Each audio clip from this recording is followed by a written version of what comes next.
आज हम एक ऐसी जगह की कहानी समझने जा रहे हैं जहां करोड़ों लोगों की आस्था आधुनिक दुनिया की कुछ बहुत बड़ी चुनौतियों से टकराती है।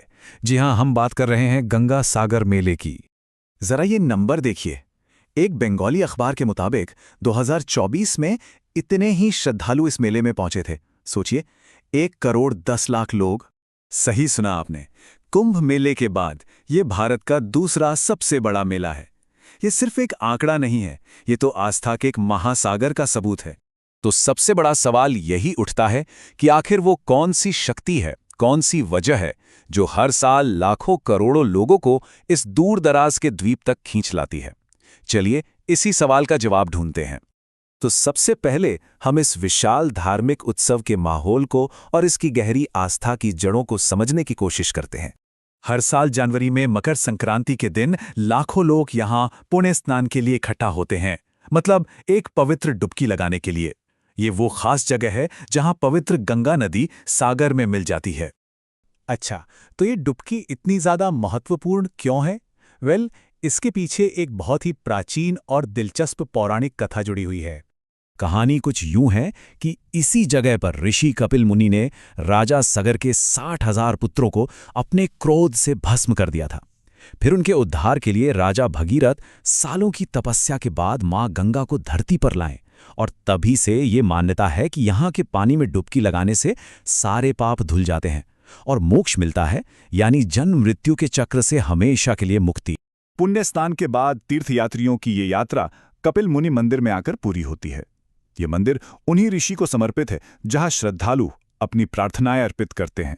आज शायद ये यात्रा थोड़ी आसान लगती हो, लेकिन हमेशा से ऐसा बिल्कुल नहीं था। गंगा सागर की यात्रा को अपने आप में एक बहुत बड़ी तपस्या माना जाता था। बंगाल में एक बहुत पुरानी कहावत है, सब तीर्थ बार बार, गंगा सागर एक बार।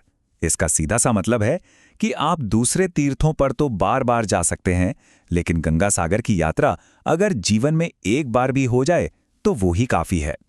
और ऐसा क्यों कहा जाता था? क्योंकि पहले ये यात्रा बहुत खतरनाक थी। बाघों का डर, समुद्री डाकुओं का खतरा और तरह तरह की बीमारियां। लेकिन आज जमीन आसमान का फर्क है।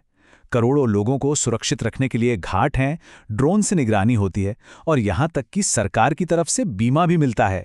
चलिए अब इस कहानी का रुख थोड़ा बदलते हैं। आस्था से हटकर अब विज्ञान की तरफ चलते हैं और देखते हैं कि इस विशाल समागम का एक ऐसा पहलू भी है जो अक्सर नजर नहीं आता। ये एक बहुत ही जरूरी सवाल है ना, कि जब करोड़ों लोग कुछ ही दिनों के अंदर एक ही जगह पर स्नान करते हैं तो उस पानी पर आखिर क्या असर पड़ता होगा।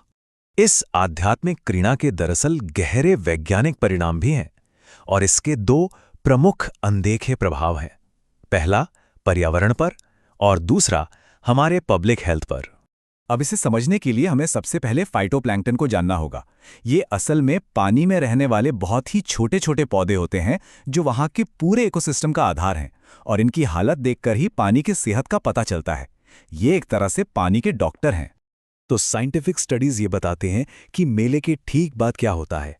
पानी में प्रदूषण की वजह से पोषक तत्व बहुत बढ़ जाते हैं, और इसी वजह से फाइटोप्लैंक्टन की आबादी में एक तरह का विस्फोट हो जाता है। और सबसे चिंता की बात यह है कि ये कोई सामान्य बढ़ोतरी नहीं है। खासतौर पर डायनोफ्लैजिलेट्स जैसे जीवों की संख्या तेजी से बढ़ती है, जो इस बात का साफ साफ संकेत है कि पानी का इकोसिस्टम तनाव में है और बुरी तरह प्रदूषित हो चुका है। अब आते हैं दूसरे बड़े वैज्ञानिक प्रभाव पर, एंटी माइक्रोबियल रेजिस्टेंस, या शॉर्ट में कहें तो AMR। आसान भाषा में इसका मतलब है सुपर बग्स का बनना, यानी ऐसे बैक्टीरिया जिन पर एंटीबायोटिक्स दवाएं भी बेअसर हो जाती हैं। गंगा सागर जैसे बड़े समागम अनजाने में ही AMR के हॉटस्पॉट बन सकते हैं। सोचिए, लाखों लोग एक दूसरे के बेहद करीब होते हैं, वेस्ट मैनेजमेंट पर भारी दबाव होता है। ये सब मिलकर दवा प्रतिरोधी बैक्टीरिया को फैलने के लिए एक परफेक्ट माहौल बना देता है। ये खतरा कितना बड़ा है, इसका अंदाजा इस नंबर से लगाइए। सिर्फ 2019 में पूरी दुनिया में लगभग 49.5 लाख मौतों के पीछे बैक्टीरियल AMR का हाथ था। इसे एक खामोश महामारी भी कहा जाता है। तो अब हम इस कहानी के उस मोड़ पर हैं जहां आस्था और विज्ञान की ये दो अलग अलग धाराएं एक साथ आकर मिलती हैं। तो आज गंगा सागर मेला कुछ बहुत बड़ी चुनौतियों का सामना कर रहा है।